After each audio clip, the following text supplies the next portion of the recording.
I just finished Spellshop because I wanted to get into more cozy books. However, I don't know if I'm just overthinking this, which I probably am, but this book is doing my fucking head in. I don't know how to feel about this. Really quick, check out my reposted videos, help who you can, and keep yourself informed. This is about librarian Keela, who is fleeing from a revolution happening in the capital with her only friend, like a sentient spider plant and a boat full of books. She makes it back to her home island, where she initially does not want to get involved with like any of the actual people there, but eventually decides that she's going to open up like a jam shop as a front so that she can sell remedies, which are really spells, which are actually illegal for normal people to do under the old regime, but maybe not the new regime. But she doesn't know if the new regime is the new regime yet. Anyway, so she has to keep all of her spells at down low, which causes like shenanigans, and also she falls in love in all of this. I'm gonna preface this saying I don't actually like cozy fantasy or cottagecore. Like, I try to enjoy it, but like I found that with all of these books, there's this like one central thing about the world that makes it not cozy unless you ignore it, and you're not supposed to like pay attention to it because the narrative doesn't address it, and so you're supposed to be like, okay, so that's not a problem. However, I can't ignore it. I can't not address it. So like in this, it was the fact that everything on the island, literally their entire way of life,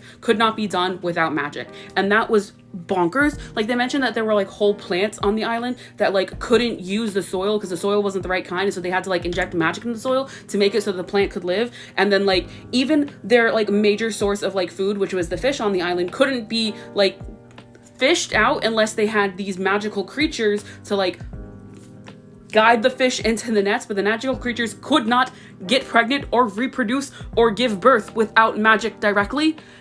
And that's bonkers. And then like on top of that, there was like this magical fountain in the middle of the like thing that was supposed to commemorate some great big like law that they had passed about mermaids, and that was also, again, magic. Everything that they did was magic based. And I'm like, if you're in a world that has outlawed magic for like however umpteen years, and you still have not adapted your surroundings to like not need magic, like this one bitch was like, the fountain that was magical in my backyard no longer works because the spells run out. Dig a well. Like, what the fuck do you mean? Like, it's so easy to ignore it and just be like, oh, it's so cute, she's helping them out with magic. No, it should just be helping out. If you've got like a cutesy little magical shop, it shouldn't be like the way that these people are trying to live is not sustainable with the land. It's just like a little thing to like patch up your clothes or to make them last a little bit longer. Not like you can't survive with this crop on this island, but I'm going to make it feasible so you can.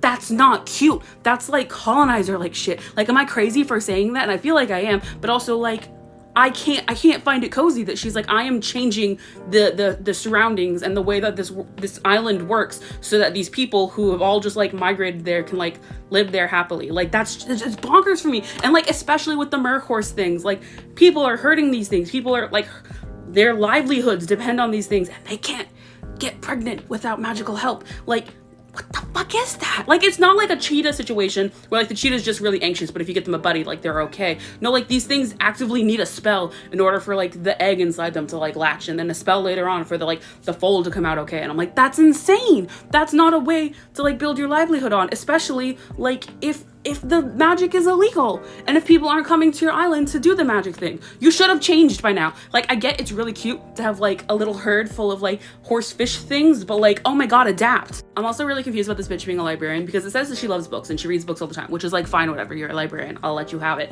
But like, the narrative takes a really long time to address the fact that all of the books she took are spell books, and the library was a library for spell books, which makes me wonder, like, so you were just like reading spell books for funsies? It like, what is that? Why would you do that? Like, it'd be the equivalent of like reading like a math book if you're not allowed to do math.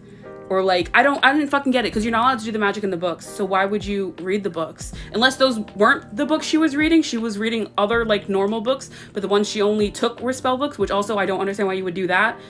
So like, I don't know, I was just confused by it, because like, you're not a librarian then, you're like a book guard, and that's never addressed either, because if spells are outlawed for like normal people to do, but there's this whole book library full of spell books and you're like in charge of like taking care of them, that makes you part of the regime holding down the people. So again, something you're not supposed to address. It's supposed to be cute, she just likes books, blah, blah, blah. What are you doing with the books? Like, because she gets there and she's like, I don't know what plants are, I don't know anything about how to live in like a little cottage or anything like that. It's like, so clearly you weren't reading like homesteading books or anything like that, which is something I would kind of like assume someone to do if they were like a librarian stuck up in the castle all day. She never leaves the library, she never like wants to go anywhere or do anything.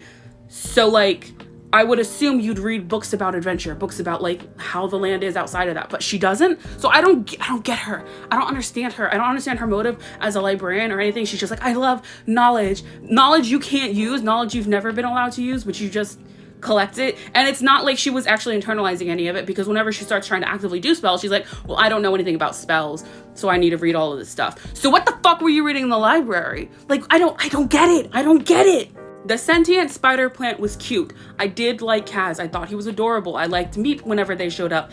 Again, though, I have to wonder, why does Kaz know so much about plants? Like, he's able to identify all of these random plants. Did he read plant books and like Keela didn't, and that's why that is? Or is it because he's a plant that he knows the plants? But if he was like a plant that born and raised in a library, what the fuck would he know about other plants? Like, he's never been outside of the library. Like, there's things here that I'm like, where is the knowledge coming from?